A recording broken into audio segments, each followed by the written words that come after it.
지금부터 시작하도록 하겠습니다. 오늘 특가니까요. 그 의식은 생략을 하고 진행을 하도록 하겠습니다. 오늘 강좌 제목은 매달 떠나는 길이의 불교 인문학, 길 따라 절 따라 여름 특가입니다. 오늘 이제 불교 건축물의 그 배치와 그 의미에 대해서 강좌 주제를 잡았습니다. 오늘 강의를 해주실 박경찬 선생님을 소개를 먼저 양념을 소개하고 박수로 모시도록 하겠습니다. 좀 어렵게 모셨습니다. 목경찬 선생님이시고요.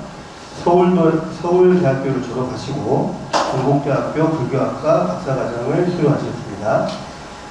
이후에 동국역경원에서 한글 대장경 번역 사업에 참여하셨고 서울불광사 불교대학 전임 교수를 역임하셨습니다. 현재 서울조계사, 천안가본사 등 여러 불교대학에서 불교 교리 및 불교문화 강의를 하고 계십니다. 저서로는 사찰 어느 것도 그냥 있는 것이 아니다, 부처님께 다가가는 방법, 들을수록 신기한 사찰 이야기, 요식 불교의 이해, 연기법으로 읽는 불교 등이 있습니다. 오늘 강의를 해주실 우리 목경찬 선생님을 힘찬 박수로 모십니다. 네, 반갑습니다. 들리시죠? 예, 앉아서나 똑같기 때문에 앉아서 하겠습니다. 왜냐하면 또 카메라 앵글이 저를 맞추고 있기 때문에 제가 움직이면 많이 고달파요, 앞에 하시는 분이. 그러니까 제가 이제 앉아서 하고요. 화면에 있는 사진은 제가 강의에 맞게끔 보여드릴 겁니다. 그리고 여러분한테 준 자료는 아까 소개해드렸던 첫 번째 제 저작물인 사찰 어느 것도 그냥 있는 것은 아니다를 좀 요약을 한 거예요. 그렇기 때문에 수업 도중에는 굳이 그걸 볼 필요는 없어요. 앞부분만 보시고요. 제 앞에 사진 보면서 제 이야기에 몰두하는 게 더 좋습니다. 그죠? 할자보다는 살아있는 현장을 많이 이용하시고요. 수업 시간에 열심히 필기하실 필요는 없습니다. 예, 집에 가면 거의 안 보시더라고요. 그리고 외우려고 하지 마시고요. 왜냐하면 우리나라 강의실의 특징은 뭔가 알아요? 딜리트 기능이 되어 있습니다. 딱 나가는 순간 싹 잊어버립니다. 그래서 잊어버린 거에 대해서 억지로 외우려고 하지 마시고요. 이 순간을 그냥 즐기세요. 예, 즐기다 보면 그 가운데 하나하나가 남아있고요. 불교 문화가 다른 강의보다 좋은 장점이 있습니다. 웬만한 큰 강의 못해도 괜찮다고 평가받는 게 불교 문화예요.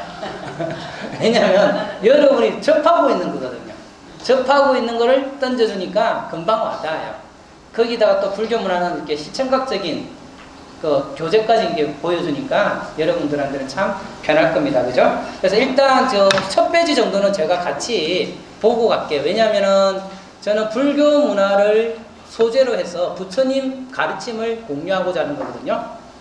그러면 우리가 좀 만나게 되는 불교 문화를 통해서 어떠한 마음을 가져야 되는가를 간단하게 볼게요.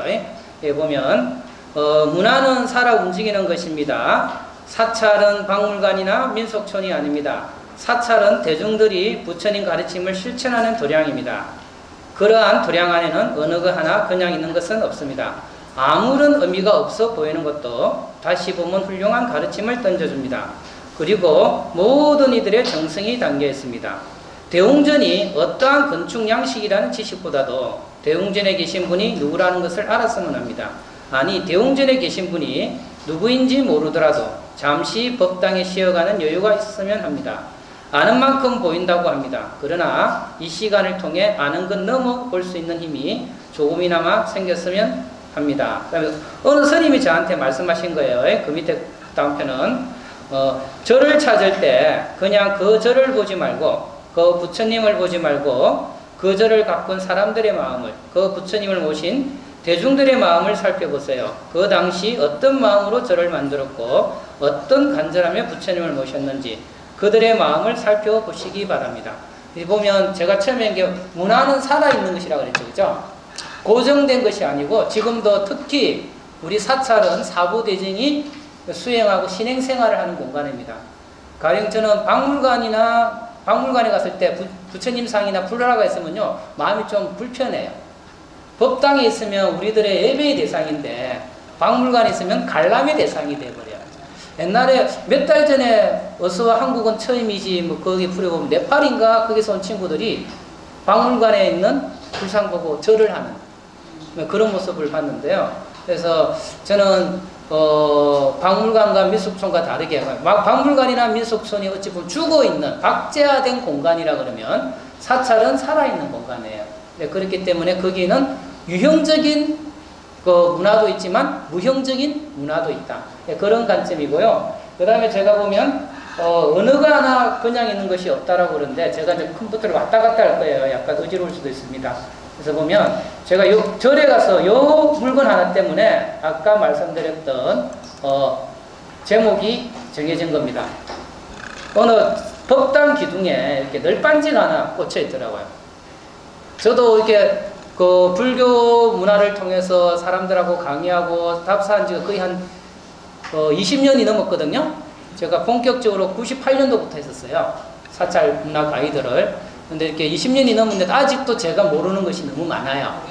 이것도 어느 정도 제가 이 책을 쓰기 전이었는데 이 책 2008년도에 썼거든요. 제가 우리가 교재로 쓰는 게 2008년도에 썼는데 그 전에 어느 절에 행사에서 가서 법당 앞에 마당에 딱 앉아있다 보니까 이 널빤지가 보이는 거예요. 아 저거 뭐지? 그런 거예요. 네, 공양물을 넣는 건데 그때는 제가 뭔지 몰랐어요. 그래서 스님이 지나가실 게 여쭤봤어요. 그래서 그 스님 말씀이 부처님에게 공양물을 올리는데 우리나라 문은 나무 문이잖아요. 세월이 지나면 어기짝이 잘 안 열려요. 두 손으로 넣어야 돼요. 그럼 두 손으로 넣으면 부처님한테 올릴 공양물을 땅에 넣게 되죠.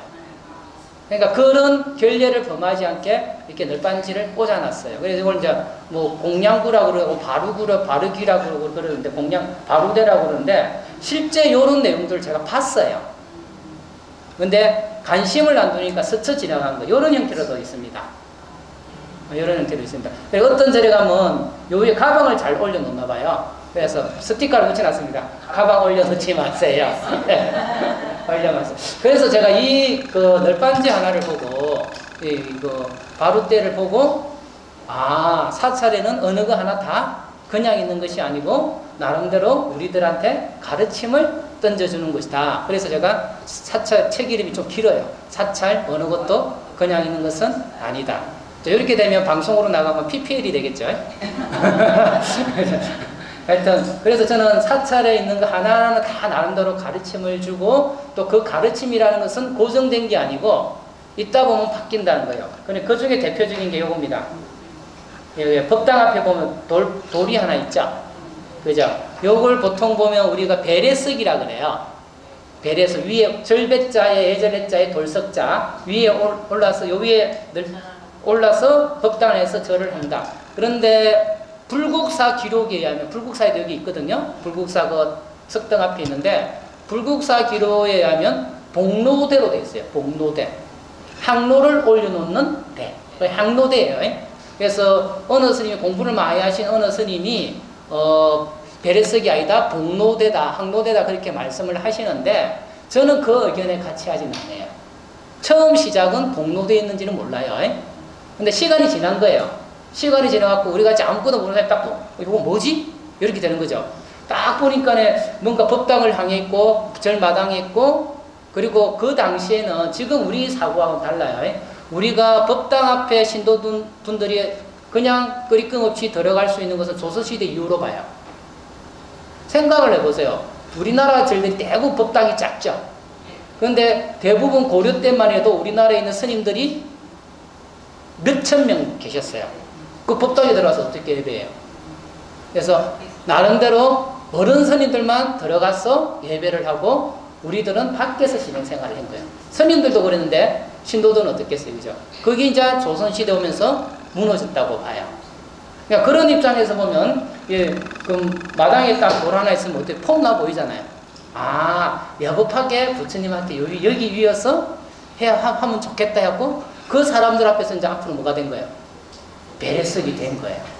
그러니까 처음 시작은 복로대였는지 항로대 또는 복로대였는지는 모르지만 나중에 사람들에 의해서 다른 용도로 쓰였으면 그것 또한 저는 인정해 줘야 된다는 거죠. 처음에 그랬기 때문에 꼭 그렇게 해야 된다는 것은 저는 문화의 다양성이나 문화의 변천 과정을 좀 한쪽을 좀 쳐다보지 못하는 생각이 아닌가 그런 생각이 듭니다. 그래서 문화는 그런 의미에서 살아 움직이는 것이다. 처음에는 A라고 했지만 나중에는 B, C, D도 갈 수 있다.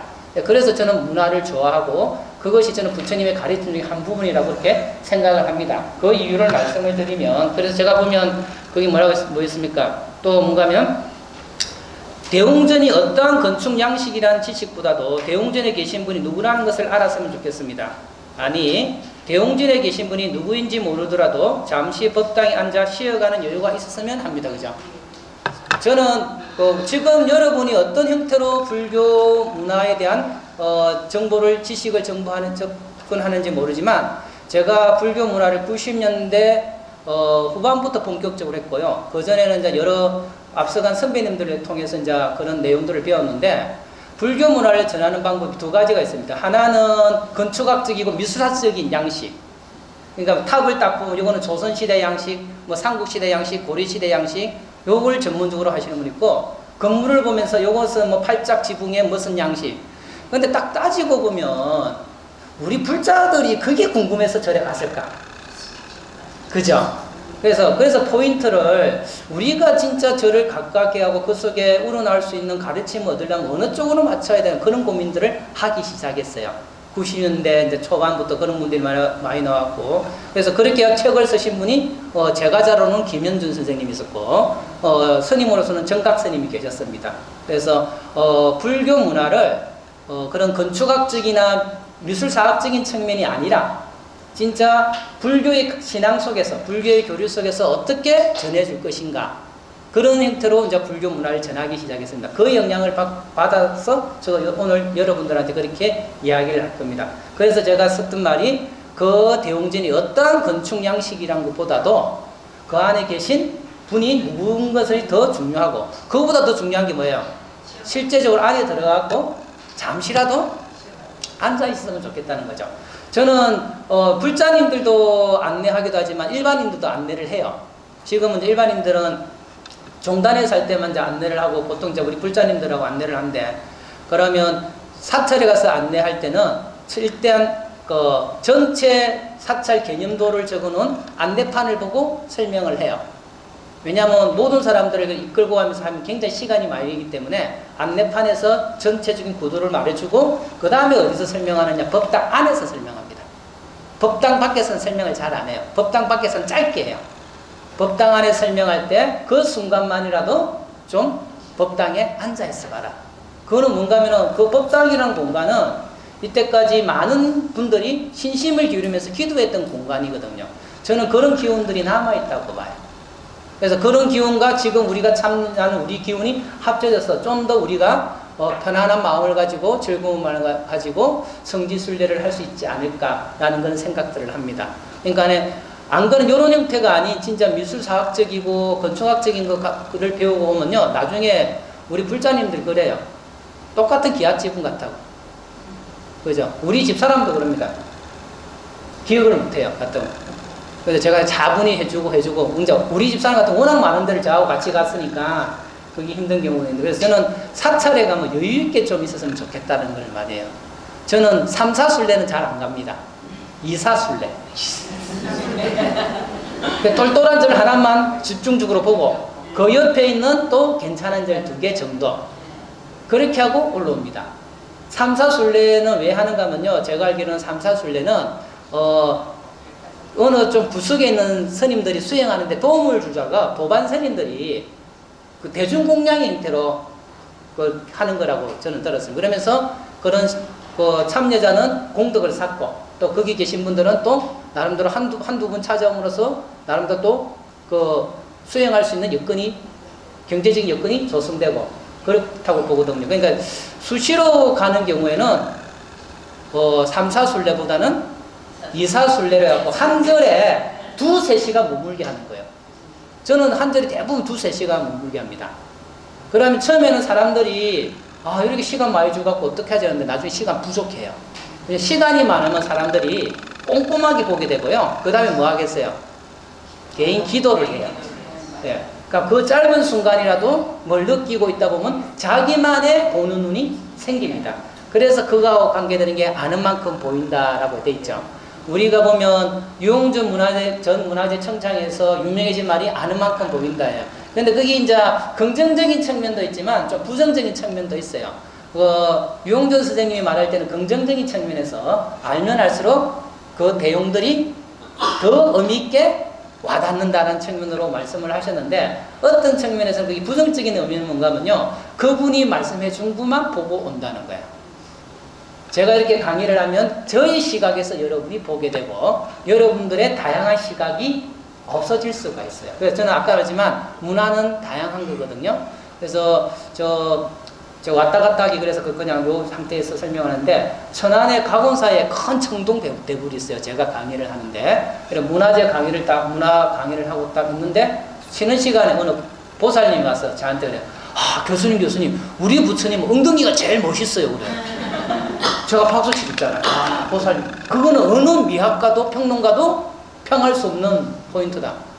특히 천안 가곤사 청동 대굴을 그렇게 표현할 수밖에 없었던 이유는, 천안 가곤사 청동 대굴은 앞에서 친견하기보다는 뒤에서 친견하면서 앞으로 가야 구조가 그래 됐어요. 그러니까 첫눈에 뭐가 보여요? 부처님의 뻔뻔한 방댕이가 보인 거예요. 그리고 또 나름대로 그 당신의 엉덩이와 관계되는 그 이야기가 겹쳐졌겠죠, 그죠? 근데 저는 그렇게 생각을 합니다. 그 다음에 팔공산 갑바이 부처님 아시죠? 네. 그죠? 갑바이 부처님이 요새 수험생 갑귀도래하고는 완전 인기 짱이잖아요. 야, 이제 백일기도 진짜 더 인기 짱이겠네요, 그죠? 그래서 어느 분이 묻습니다. 교수님, 갑바이 부처님이 왜 수험생 갑귀도량으로 유명하죠? 묻는 거예요. 그래서 또 먹물이잖아요. 공부했잖아요. 그러니까 경전대로. 아, 제가 보는 약사경에 의하면 약사 부처님이 12가지 서원을 세웠는데, 우리 중생들의 몸과 마음을 편안하게 해주고 건강하게 해주고 부처님의 지혜를 얻게 해주고자 발언하였습니다. 그래서 부처님의 지혜가 머리 쓰는 것과 관계되어 있어서 그렇게 되지 않았습니까? 라고 했더만 이런 반응이에요. 딱 이런 반응이에요. 그런데 어느 보살님 손을 딱 들면서, 교수님 그게 아니고요, 각바이 부처님 쓰신 모자하고 학사모하고 비슷하게. 그러니까 반응이 완전 달라요. 그러니까 저는 학교에서 학적으로 하는 그런 평가들이나 기록도 필요하지만 대중들이 보고 느끼는 그런 감성적인 것도 충분히 우리 문화를 펼치는데 큰 역할을 한다. 그래서 그런 의미에서 아는 만큼 보인다는 말이 긍정적인 측면도 있지만 어느 정도 부정적인 측면이 있다. 그러니까 극단적으로 말하면 모르면 가만히 있어, 이런 형태가 될 수 있는 거예요. 그죠? 가장 소박한 감성으로 우리는 접근할 수 있다는 거죠. 그런 문화가, 그런 그 환경이 열려 있다 그러면 어느 누구나 자기 나름대로 해석할 수 있고 다가갈 수 있고 그러면서 문화가 풍부해져요. 그래서 제가 이제 요거는 우리가 문화를 바라보는 눈에 대해서 몇 가지 에피소드를 연결해서 말씀을 드렸고요. 이제 본격적으로 보면서 여러분들이 이제 어떻게 사찰에 들어갔을 때, 살차 순례했을 때 어떠한 마음과 또 저 각각의 건물들은 어떠한 의미가 있을 것인가를 이제 살펴보는 가운데 제가 조금씩 MSG를 치겠습니다. 제 알아들을 수 있게 해서 제가 원래 신라어를 해서 발음이 좀 명확하지가 않습니다. 네. 제가 30년 전에 강주에서 좀 있었어요. 30년 됐네요. 강주에서 좀 있었는데 어느 스님 모시고 있었는데 저보고 집회하는데 그 조그만 행사를 하는데 마이크를 잡고 사회를 보라 그러더라고요. 그냥 사투리가 나오니까 스님이 좀 황당해 하셨던 기억이 나는데, 하여튼 이제 본격적으로 들어가 질문은 언제든지 순간순간 저한테 하셔도 돼요. 네, 저는 질문하는 걸 좋아합니다. 제가 이렇게 자신 있게 질문하세요 하는 이유가 뭘까요? 아니요, 여러분이 질문하는 사람이 없어요. 없어요. 그러니까 자신 있게 합니다. 여러분 속으로 그러잖아요. 알아야 질문하지 그러잖아요. 질문할 사람이 없습니다. 그래서 바로 들어갈게요. 네, 오늘 1시간. 요거는 이제 수미산적인 세계관이라 그래서 우리 사찰 구조를 수미산과 연결해서 이야기를 합니다. 그러니까 위에서 보면 우리가 살고 있는 세상이 이렇게 생겼고요. 옆에서 보면 이런 모습이에요. 그러니까 인도 사람들은 중앙에 수미산 있고 바다산, 바다산, 바다산 있고 마지막 바다에 동남서북으로 4개의 대륙이 있다고 봐요. 동서남북이라고 하는 것보다 동남서북으로 하는 게 불교 공부하는 데 도움이 됩니다. 동남서북 무슨 방향이에요? 시계 방향. 여러분 가끔 보면 오른쪽으로 돌아라는 게 시계 방향인지 반시계 방향인지 헷갈릴 때 없었어요? 어제 그 탑돌이 하는 거 보면요, 오른쪽으로 돌아라 그러거든요. 탑을 기준인지 도는 사람을 기준인지, 그죠? 그러니까 인도의 풍습에 의하면 시계 방향이에요. 여기다 보면 동남서북. 그 석가모니 부처님 출가하기 전에 시달다 태자가 4군데 문을 놨었죠. 낯쓰는 순서도 동남서북이에요. 예, 동남서북. 동쪽에서 생로병사에서 생은 빼고요, 노인, 병자, 죽은 사람을 봐요. 그리고 북쪽이 알게 보니 좀 좋은 이미지를 가지고 있어. 그래서 북쪽에서 누굴 보느냐? 저같이 얼굴이 하얀 수행자를 봅니다. 그래서 동남서북. 그래서 우리가 살고 있는 동네가 이 동네예요. 남쪽에 있는 선부죠. 선부라는 말은 나무 이름이에요. 선부. 원래 잠부예요. 잠부인데 한자를 쓰고 그 한자를 우리식으로 발음하다 보니까 선부가 돼요. 그러니까 선부라는 나무가 자라는 땅. 여기 어디 있느냐? 남쪽에 있는 거예요. 그래서 남선부죠. 스님들이 기도할 때 남선부죠. 대한민국 강주, 강력시, 산하, 서울, 충청, 노량, 주고주가 가져오죠. 그래서 남선부죠. 요렇게 이제 세상이 생겼다고 보는 겁니다. 그리고 옆에서 보면 이런 모양이에요. 수미산이 이런 모양입니다. 그래서 불교에서는 욕계, 색계, 무색계에서 하고 6도 윤회 있잖아요. 6도 윤회도 있고 여러 하늘이 있는데 여기 왜 중요한 건 왜 사천왕천이 있느냐? 가면 법당 가기 전에 사천왕천 있죠. 사천왕문 있죠. 거기 왜 있느냐 하면요, 요 수미산 중턱에 걸쳐 있는 하늘이 사천왕천이에요. 그 다음에 수미산 꼭대기에 걸쳐 있는 도리천. 도리라는 말은 33이라는 뜻이에요. 인도말로 33. 간센보살, 미륵보살님이 계신 데가 도솔천. 그죠? 요 정도는 잠깐 기억해 놓으시도요. 아, 사천왕천이 수미산 중턱에 있고, 도리천이 수미산 꼭대기에 있고, 도솔천은 하늘에 있더라. 왜 제가 이런 말씀을 드렸는가 하면은, 우리가 부처님은 아니 계신 곳이었고, 온갖 천지에 다 있다고 이렇게 이야기를 합니다. 그렇지만 우리 중생들의 입장에서 보면, 눈에 시각적으로 드러나야 돼요. 원래 부처님을 모신 것은 부처님 열반하시고 5병 동안 안 모셨거든요. 그런데 부처님을 모시지 않는 무불상시대라 그래요. 그러다가 이제 기원 1세기 전으로 불상을 모시는 그 풍습이 생겨나기 시작해요. 인도 땅에서. 그래서 부처님 상을 모시고 그러는 가운데 그러면 부처님 상을 모시는데 어디에 모실까라고 생각을 한 거예요. 그래서 상징적으로 이 세상에서 가장 높은 곳에 있다라고 본 거예요. 그래서 그 인도 사람들의 사고가 이제 중국에 전해지고 중국이 우리나라에 전해졌을 때 이 세상에서 가장 높은 곳이 무슨 산? 수미산. 그래서 수미산 꼭대기에 부처님을 모셨다라고 생각을 하고 그렇게 조성을 한 거예요. 그래서 부처님이 모신 불단을 수미단이라고 합니다. 수미단. 그럼 우리는 어디에 살고 있죠? 남선부주에 있죠. 그러면 남선부주에 있는 우리가 수미산 꼭대기에 있는 부처님을 찾아가려면 어떻게 돼요? 산 넘고 바다 건너가야겠죠. 그러니까 그런 여정을 상징적으로 나타냈다고 보는 겁니다. 물론 이런 이야기가 처음부터 생기지는 않았을 거예요. 여러 가지 과정이 모여서 그러는데 아까 처음에도 말씀드렸지만 근래에 제가 이제 불교 문화나 역사하시는 분들하고 이야기를 들으면 고려 때 고려 말까지만 해도 절 주위에는 울타리가 있었다고 합니다. 해랑이라 그래요. 법당을 두고 불국사 보면 주위에 딱 있죠. 해랑이 있었는데 조선시대가 들어오면서 도시에 있는 절은 상대적으로 없어지고 산속에 있는 절이 있으면서 주위에 있는 담이 없어지기 시작했대요. 그러면서 전체를 법당으로 보는 사고가 생겼다. 그래서 그 사찰 법당 안에 있는 수미산 꼭대기에 부처님이 계시고 우리 집은 남선부주가 되는 거예요.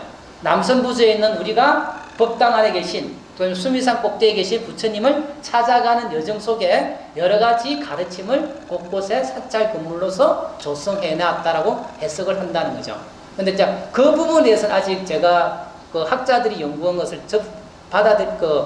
보지는 못했어요. 그러니까 하여튼 지나가는 이야기로 이제 사람들이 요럴 거다 요럴 거다 추측적인 것만 이야기를 듣고 있거든요. 그래서 하여튼 제가 그 수미산적인 세계관으로 이야기를 했을 때 좀 더 부처님 가르침을 전하기 쉽고, 그리고 사찰 문화를 좀 더 다양한 하나의 또 다른 형태로 이해할 수 있는데 도움이 되기 때문에 그런 입장에서 이야기를 할 겁니다. 그럼 미리 말씀을 드리면, 우리가 산을 오른다는 것은 굉장히 힘든 일이죠. 처음에는 편안하지만 힘들어요. 그죠? 그러니까 우리가 부처님을 알고 부처님을 찾아가는 여정은 처음에는 기쁘지만 가는 여정은 늘 룰룰랄랄은 아닙니다. 그러니까 어찌 보면 지금 우리가 저를 찾아가는 여정은 공간적으로 보면 집에 있는 우리가 법당에 있는 부처님을 찾아가는 여정이지만, 시간적인 개념으로 보면 처음 부처님을 안 우리가 부처님의 가르침을 찾아가는 여정이에요. 근데 그런 여정 속에 누구는 기도 잘하면 기도대로 되잖아요. 그럼 행복하게 계속 신행생활을 하는데, 기도한다고 다 자기 원하는 대로 되는 거는 아니죠. 그러면 어떻게 돼요? 아, 나는 여기 아닌갑다. 은혜교회 가야죠. 은혜교회 갈 수도 있다는 겁니다. 그 과정에 마음이 왔다 갔다 할 때 우리를 잡아주는 이들이 누구냐? 신장이에요. 예, 그런 개념으로 신장을 이제 위치를 하고 있거든요. 예, 그래서 그 수미산적인 세계관을 통해서 이제 우리가 사찰 건물이 어떤 의미를 가지고 우리들한테 다가오는가, 요걸 말씀을 드릴 겁니다. 그러니까 그 지금 불교 문화권에서 사찰 전체적인 구조를 수미산, 수메르산이라 그래요. 수미산을 중심으로 하되, 우리가 산을 오르는 여정을, 부처님을 찾아가는 여정, 우리가 절을 찾아가는 여정, 그 속에 산을 오른다는 것은 참 힘들 때도 있고 즐거울 때도 있지만, 그것을 어떻게 극복하고 마침내 부처님을 보게 되느냐, 그런 여정 속에 요소요소에 부처님의 가르침이 담겨져 있다. 아까 제가 보여준 사진 중에 하나가 봉정암인데요. 가끔 제가 신도분들하고 봉정암 갈 때 있어요. 백담사 갈 때까지 말해서 진짜 좋아해요. 아유, 교수님 참 고맙습니다. 이렇게 좋은 데를. 왜냐하면 왜 좋아할까요? 백담사까지는 차 타고 들어가거든요. 그 차 타고 편안하게 왔는데 경치는 진짜 좋거든요. 근데 그날 백담사부터 걸어 오르기 시작하면, 영시암 정도 가기 시작하면 이제 입에서 시옷비업이 놉니다. 시옷비업이 뭐 좋은 말인데? 아, 여러분은 다 시발로 생각했구나. 아, 우리 불자들은 그런 험악한 말 안 합니다. 성불. 마음을 다지면서 올라가는 게, 마음을 다지면서. 아, 대부분 그렇게 생각하더라고. 성불, 마음을 다지면서, 아자! 하면서 올라갑니다. 그러니까, 산이라는 것은 힘들잖아요. 그죠? 그러니까, 그 마찬가지로 우리 신행생활은 결코 편안하지 않습니다. 그래서 저는 어느 종교든 자기 원하는 대로 모든 것이 된다 그러면 절이고 교회고 매 터질 겁니다. 자기가 원하는 대로 이루어지지는 않아요. 근데 그 말은 기도가 안 이루어진다는 말이 아니고요. 부처님이 보기에, 불보살이 보기에 저 사람한테 어떻게 해주는 게 좋은 방향으로 나아가게 해준다는 거예요. 가끔 제가 이런 말을 합니다. 실제적으로 그런 일이 있었어요. 어떤 사람이, 어떤 외국의 실제적인 일입니다. 어떤 아가씨가 동네 청년한테 마음이 가갖고 기도를 넣은 거예요.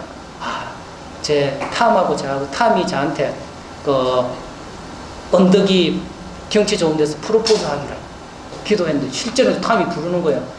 앨리스 몇 시에 한 언덕 위로 올라봐. 갔더니 꽃을 딱 주면서 프로포즈 하는 거예요. 그 앨리스가 기뻐하고 펄짝펄짝 뛰다가 떨어져 죽었어요. 아니, 진짜 이건 외국 그거 뉴스에 나왔어요. 그럼 그 소원이 이루어진 거예요? 안 이루어진 거예요? 그죠? 그러니까 여러분이 원하는 대로 안 됐다 해갖고 가피가 없다고 생각하지 마시라고요. 전 늘 그리 생각합니다. 네, 그죠? 원하는 대로 다 해달라 그럴 것 같으면, 그죠? 저 밤마다, 로또 하나 하고 있습니다. 이렇게 보고, 이제, 대강 개념은 아시겠죠? 그죠? 그 가운데 이제 어떤 장치들이 있는가를 하나하나 보겠습니다. 이제 여기가 다리입니다. 여기는, 통도사에 있는 바늘교예요. 그러면 당연히 우리나라 절들은 대부분 산이 많으니까 산은 계곡을 끼고 있겠죠. 그럼 계곡을 건너야 되겠죠. 계곡을 건너려고 그러면 징검다리를 건너든 이렇게 다리를 건너든. 현실적인 모습은 산에 있는 계곡을 건너는 다리지만, 상징적으로는 아까 말했지만 바다를 건너는 다리예요. 남천부주에 있는 우리가 바다를 건너는. 그래서 대부분 해남에 있는 대흥사 같은 경우는 또 다리가 8개인가 9개 되거든요. 아까 보면 수미산을 중심으로 8개의 바다가 있어요. 그걸 이제 연결시켜서 해석하는 분도 있습니다. 그러니까 이거는 계곡을 건너는 다리지만 상징적인 의미로 보면 뭐라고요? 중생의 세계에서 부처님 세계로 나아가는 다리입니다. 그래서 스님들이 이렇게 안내해갖고 이렇게 가는 겁니다. 이 재밌는 게 하나 있습니다. 여기가 송강사, 우리 공부하는 데와 관계되어 있죠. 송강사기 청량교예요. 청량교 밑에 보면 이게 뭐 손자 풍알처럼 톡 튀어나온 거 있죠. 이게 뭔가 용이에요.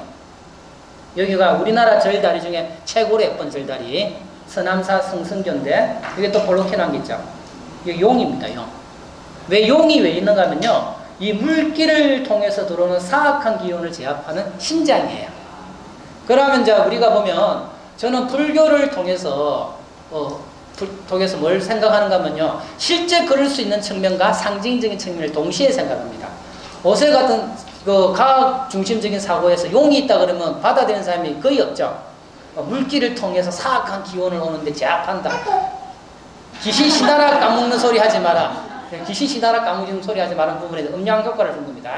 그래서 귀신 신하라 까먹는 소리 하지 마 이렇게 될 거예요, 그죠? 그런데 보면 불교에서는 현실적인 부분도 이야기하셨지만 상징적인 부분들이 있습니다.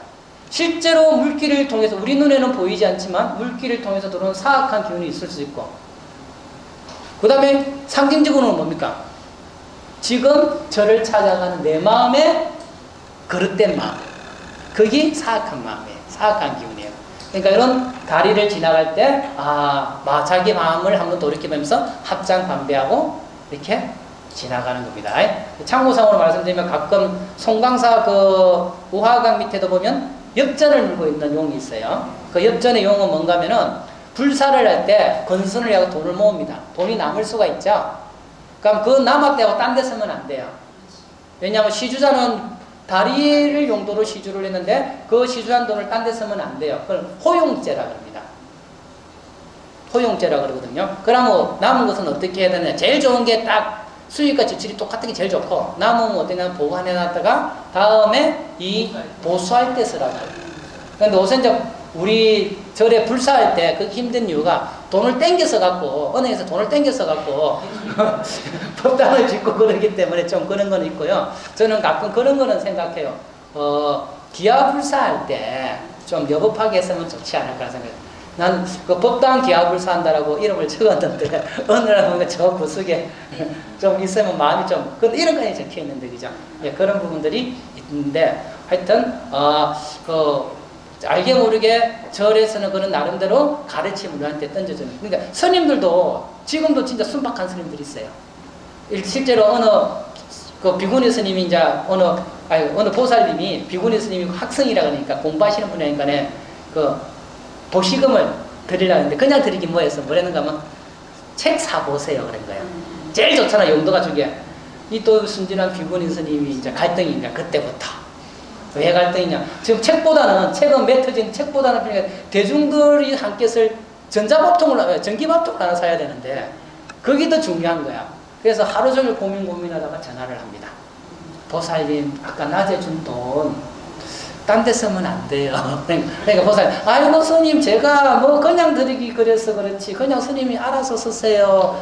그러면 제가 대중들을 위해서 전기밥통 사겠습니다. 알아서 하세요. 그러니까 혹시 여러분 신도분들 스님한테 뭐 드릴 때 용처 절대 밝히지 마세요.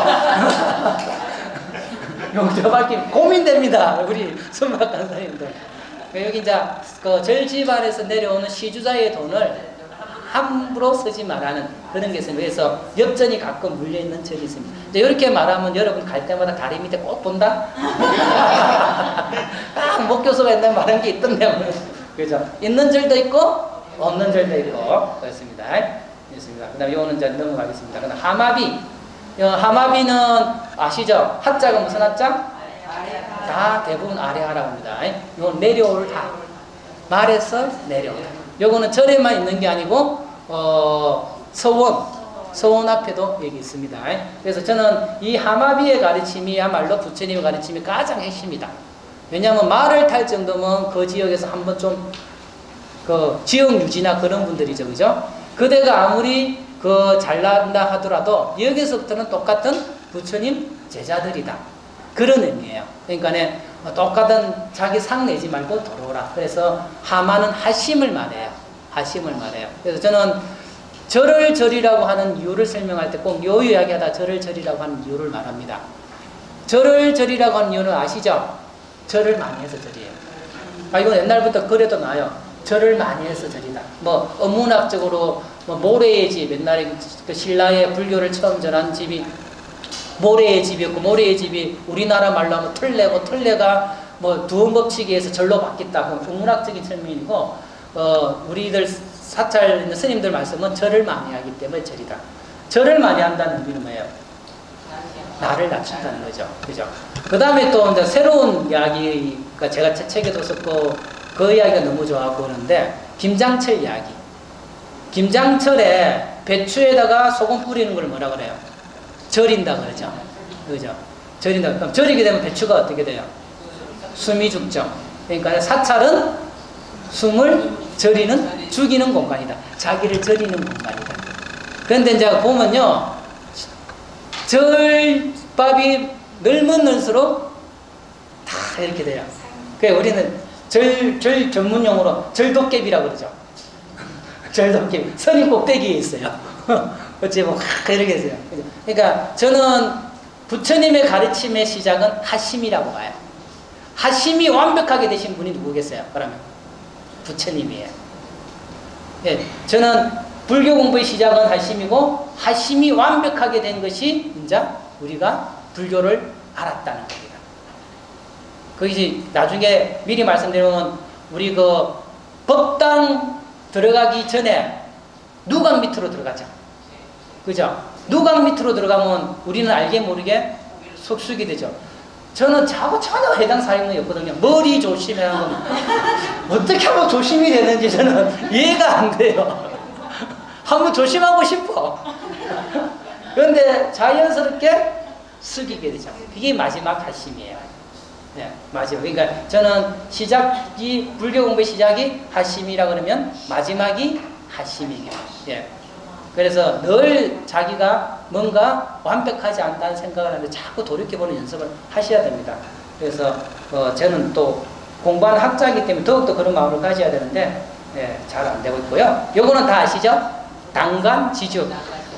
당간지주는 뭔가 하면, 여기 보면 여기 이제 법주사에 있는 당간인데 원래 여기 깃발이 있습니다. 그죠?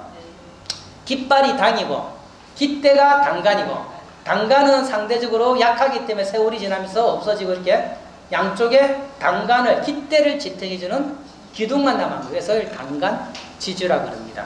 그죠? 그러면 왜 깃발을 날리느냐? 여기는 부처님법이 함께하는 신성한 공간이니 함부로 하지 마라, 이런 의미예요. 부처님법이 함께하는 신성한 공간이 함부로 하지 마라. 그런데 저는 옛날 그 했던 것을 복원해갖고 이렇게 당간도 만들고, 그 다음 깃발도 날렸으면 좋겠어. 왜냐하면 우리 절에 행사했을 때 깃발을 날리거나, 우리는 어떠한 가르침을 가진다 했는데, 제가 전국의 절을 돌아다니라도 그 흔적만 있거나 또 새로 만들더라도 깃발 날리는 데는 거의 없어요. 드문드문 보기도 했어요. 제가 근래에 본 게 어딘가면 그 덕유산자락, 영각산가? 영각사 자그마한 집, 거기는 이제 깃발이 날리더라고요. 그 다음에 저쪽에 통영 쪽에 갔을 때 또 어느 자그마한 절에 갔더만은 안심산과 안정산에 또 깃발이 날리더라고요. 그래서 저는 좀 옛날에 그런 그 문화가 있었다 그러면 오는 날에 맞게끔 또 그 깃발이 풀리기면 어떨까, 그런 생각들을 해봤습니다. 근데 이제 배운 게 병인양하여 돌 2개만 보면 무조건 이제 당간지주예요. 요 경우입니다. 아무래도 제가 느낌이 그런 것 같아요. 순천 서남사 갔을 때 딱 이제 딱 대웅전 앞에 앉아 기념사진을 딱 찍는데 돌 2개가 딱 있는 거예요. 느낌이 그런 것 같아요. 우리 불자님들 저 앞에 거 뭐예요? 그랬더니 이구동성으로 비었다고. 당간지주 당간. 법당 앞에 2개 있는 거는 당간지주이기보다는 개불대지주입니다. 개불대는 뭔가 아시죠? 이렇게 깃대를 세우고 이렇게 부처님 탱화, 걸개자에 부처님 불자요 개불탱화라 그래요. 아까 이제 법당이 작기 때문에 큰 행사를 할 경우 법당 앞에 안에서 모든 행사를 할 수가 없습니다. 그래서 밖에 단을 차려요. 그래서 밖에 들야자에 단단자에 야단에 야외에 단을 차려서 법회를 연다 그래서 야단 법석입니다. 그럼 사람이 많이 모이면 어떻게 돼요? 웅성하죠. 그것만 모티브로 잡아갖고 야단 법석을 쓴 거예요. 그러니까 우리가 보면 절 집안에 섰던 좋은 말들이 절 밖으로 나가면 좀 왜곡되게 있는 몇 가지가 있습니다. 이판사판 공사판. 그 다음에 그 뭡니까? 그 산통 깨졌다. 네. 이판사판 공사판은 굉장히 좋은 절 제도예요.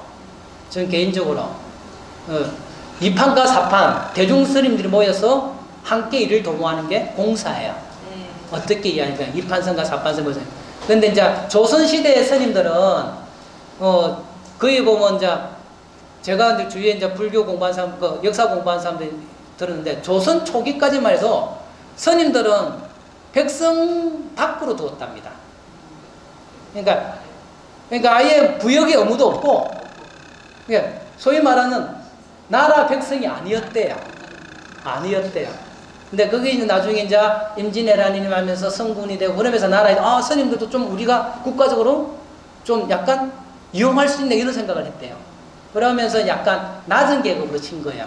그래서 어떤 말에 하면 거의 천민 수준이었다고 하는데, 그러면서 어찌 보면 이제 스님들이 그 당시 조선시대 보면 힘든 위치잖아요. 그러면 세속 모습으로 보면 이제 갈 때까지 가신 분, 인생 종치신 분. 그러니까 이제 2판, 3판, 공사판 갈 때까지 갔다. 그런 개념으로 우리가 왜곡돼서 쓰는 거예요. 그러니까 어찌 보면 좋은 말들입니다. 근데 지금도 제 주위에 이제 조선시대 역사를 공부하는 분들이 보면 조선시대의 불교가 그렇게 우리가 생각하는 것처럼 그렇지 않다라고 주장하는 분들이 있어요. 혹시 제가 그분들이 연구한 성과를 공부하게 되면 아마 또 여러분이 또 다른 정보를 얻게 되지 않을까. 우리가 알고 있는 지금 정보는 누군가에서 주어진 정보죠.